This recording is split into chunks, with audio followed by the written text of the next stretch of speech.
novel ini berlatar sejarah tahun 98. Itu kisah yang bukan yang terjadi di permukaan, bukan kisah tentang, maaf, orang yang hari ini disebut tokoh reformasi, ada bapak ilmuwan kita yang disebut tokoh reformasi itu, bukan kisah para elit-elit, bukan kisah para bahkan aktivis-aktivis yang menyebut dirinya hari ini adalah tokoh 98 yang muncul di televisi, bukan.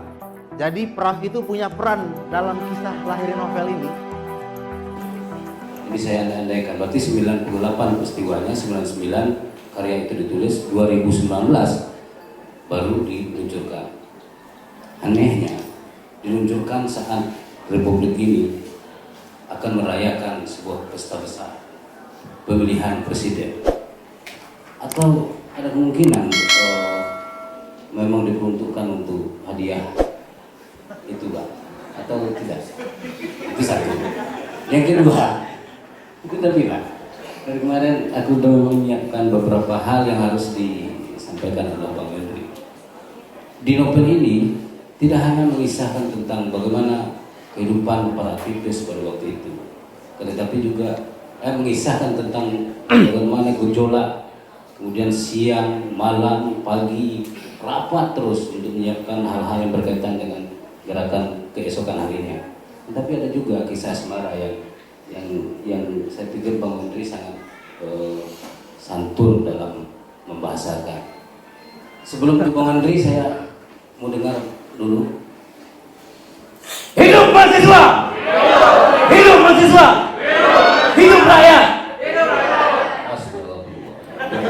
Allahu Akbar. Nah, ya. Silakan Bang Henry. Tadi habis ini kita langsung turun jalan ya. Tadi Zahir sudah melepas dari, ada kemungkinan novel ini bisa dilihat dari sudut pandang sejarah, kemudian ditutup oleh Heri dalam melihat bagaimana peran pers pada waktu itu. Silakan Bang Henry Manhar untuk kemudian membantu ya, karena novel ini tidak semua kita sudah baca ya, belum baca, dan saya pastikan untuk Jambi kawan-kawan mahasiswa tidak akan mendapatkan novel ini, karena setelah saya cek di seluruh toko buku yang ada di Jambi, Gramedia, kemudian toko buku di pasar, novel ini tidak ada. Informasi yang saya terima dari Gramedia sudah habis terjual. Apa betul itu, Bang? Entah, ngerti kita. Apakah seorang Ujang Parewa dalam novel itu adalah Henry Manhar atau ada pihak kedua yang dikisahkan? Silakan. Oke, baik, terima kasih. Assalamualaikum warahmatullahi wabarakatuh. Swastiastu, Namo Buddhaya. Terima kasih Bang Numan. Terima kasih Mas Ngo. Mana Mas Ngo? Mas Phil. Terima kasih Pak dosen kita Mas Ngo yang sudah dengan lapang hati ya bersibuk-sibuk menggelar perundingan di siang yang di kemarau, di musim kemarau. Jadi kita mendiskusikan lagi di tengah hujan di musim kemarau. Sepertinya Mas Ngo ingin menjemput hujan ya, ingin menjemput hujan November di bulan September dia. Oke, baik Bang. Abang ingin, mungkin tadi dari pertanyaan-pertanyaan Pak Moderator yang kita hormati betul, ini guru kita Pak Nukman, mungkin Abang ingin tadi Abang di awal menyampaikan tentang proses ya Bang ya, tahun 98 sampai 2000 ini. Abang ingin proses ya Bang ya. Oke, kita cerita sedikit prosesnya. Naskah ini tadinya skripsi, dia adalah skripsi dan bukan dalam bentuk novel.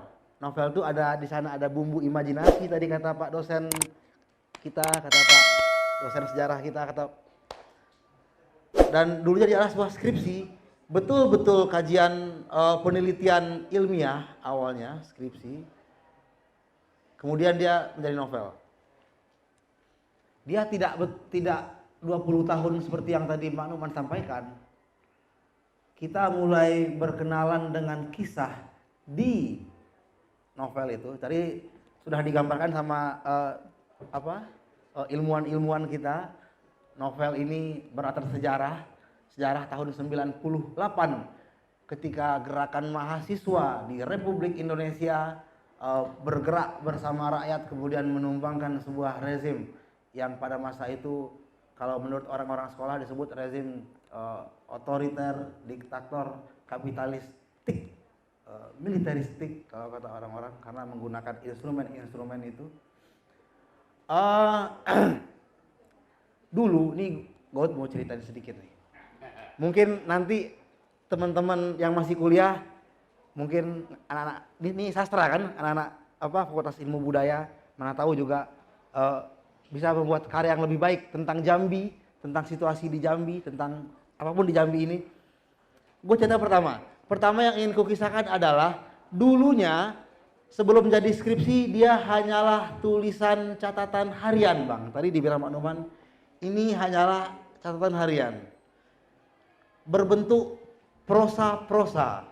Dulu kita merantau di ibu kota itu tahun 90-an 8 itu 99 2000 kita dulu.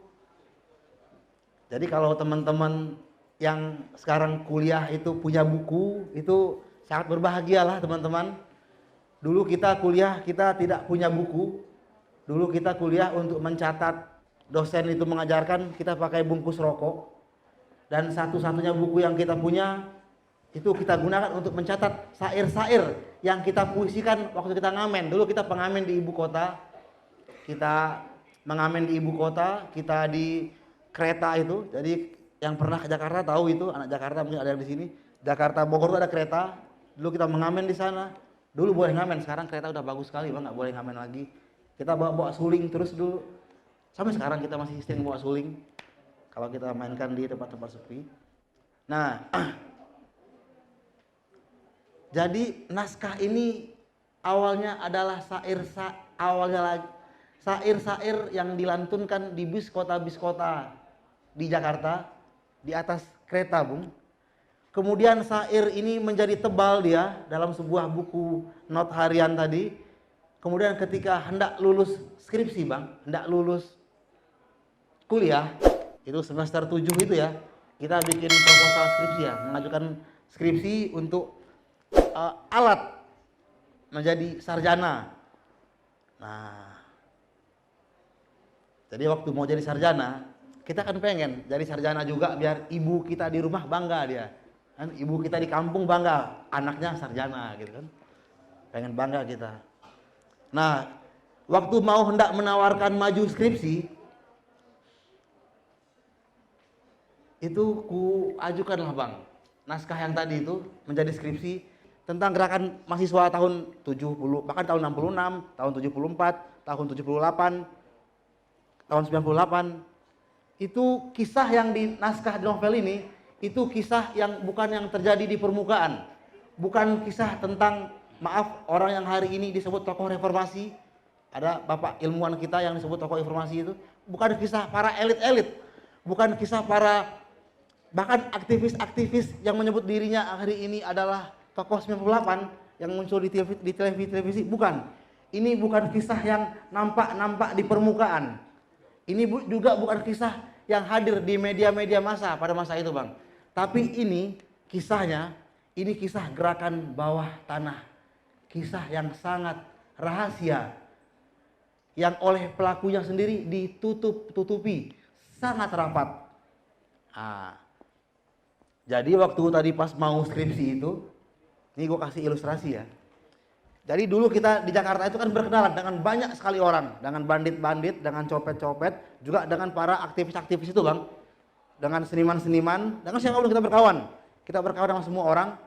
Nah, mulai kita mendengar kisah tentang, hey, dulu kata dia, dulu kan orang tidak, kalau hari ini kita kalau ada mahasiswa mengkritisi presiden biasa aja ya.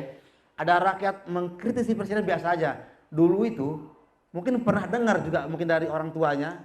Kalau abang-abang masih dengar. Dulu untuk membicarakan presiden ya, Presiden Soeharto itu orang bahkan berdua pun gampang-gampang karena tembok dianggap berkuping. Dulu kita menjelek-jelekkan Presiden Soeharto bukan ramai-ramai, bisik-bisik ini itu apa istilahnya, hilang malam Bang ya. Hilang malam. Jadi dalam alam pikir kita, kok bisa-bisanya tiba-tiba ramai, kok tiba-tiba pada tahun 98 itu orang-orang berani turun ke jalan, kemudian tidak hanya meminta presiden turun dari jabatannya, bahkan hinaan, hujatan disampaikan. Nah, kita berpikir, apa yang membuat mahasiswa-mahasiswa ini tiba-tiba berani turun ke jalan? Apa yang membuat mahasiswa-mahasiswa ini tiba-tiba kompak di seluruh, hampir di seluruh kampus-kampus di Indonesia, hampir semuanya. Meskipun tadi dibilang di Jambi agak telat, tapi Jambi juga turun ke jalan Bang ya. Nah, kita berpikir, apa yang bikin tiba-tiba orang turun ke jalan? Pasti ada sebab. Sebab ini yang tempo hari kita kaji, dan jangan bayangkan para pelaku-pelaku yang tadi ku bilang gerakan bawah tanah itu dengan gampang saja menceritakan kisahnya. Tidak. Jadi orang-orang yang kuceritakan di naskah ini adalah orang-orang yang tidak mendaku-daku. Ada kan orang yang mendaku-daku, mengatakan diri paling berperan, mengatakan dirinya paling pahlawan, paling berjasa dalam perjuangan bangsa, ada yang begitu kan. Tapi ada juga orang-orang yang rupanya tidak pernah mendaku-daku. Ada orang-orang ternyata, padahal kita dengar, misal aku dari Ketua Heri dengar, wih Bang Nukman itu tokoh penting waktu perjuangan mahasiswa. Begitu kata Pak Nukman, Bang, kata Ketua Heri, abang tokoh penting dulu. Bener Bang, gimana ceritanya Bang? Pak Nukman ini lempar lagi dia, aku nggak tahu apa-apa, yang penting itu Bang Ali, kata dia. Kita ke Bang Ali jawab bilang, Bang, dulu kisah gimana sih Bang? Kata Bang Nukman, apa paling penting? Bang Ali lempar lagi ke Mas Ir. Begitupun semuanya. Jadi orang-orang di novel ini, mungkin karena mereka menutup rapat kisah-kisah bawah tanah itu, tidak ada yang mau bercerita, tidak ada yang mau menjadi narasumber skripsi kita, dan saling lempar bola. Nah, yang tadi mau gue kisahkan adalah proses menulis waktu skripsi yang akhirnya dari novel ini, alangkah sulitnya, alangkah mereka nggak mau bercerita. Akhirnya gue pahami, mungkin orang-orang ini trauma nih, karena kalau pernah mendengar nama-nama penyair Wiji Tukul, pernah ada yang mendengar gak? Wiji Tukul itu hilang tahun 98. Kawan-kawannya berkisah dia terakhir muncul 98 awal, setelah itu hilang. Kisah Wiji Tukul dan kawan-kawannya inilah kisah novel ini. Kisah dia dan keluarganya, kisah novel ini. Dan kalau pernah mungkin aksi turun ke jalan, atau biasanya kalau mahasiswa tahu dengar lagu Darah Juang nggak? Di sini negeri kami tempat padi terhampar. Yang membuat lagu itu namanya John Tobing dari Jogja, dia anak Sumatera Utara, kuliah di Jogja Filsafat UGM. Kisah lahirnya lagu Darah Juang itulah kisah novel ini. Bagaimana lagu itu lahir, siapa yang mengarang lagu itu, bagaimana proses lagu itu lahir. Ini kisah novel itu. Dan ada banyak lagi kisah-kisah. Akhirnya gue mikir, pantes saja orang-orang ini nggak mau cerita karena mereka trauma, karena kawannya hilang Bang, sampai hari ini nggak pulang.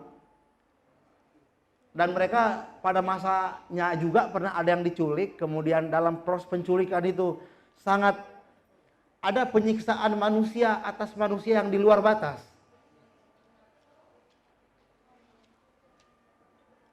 Ada manusia yang sampai hati mencabuti kuku manusia lainnya. Ada manusia yang dia berkuasa, yang menjadi alat negara, sampai hati membunuh manusia lainnya.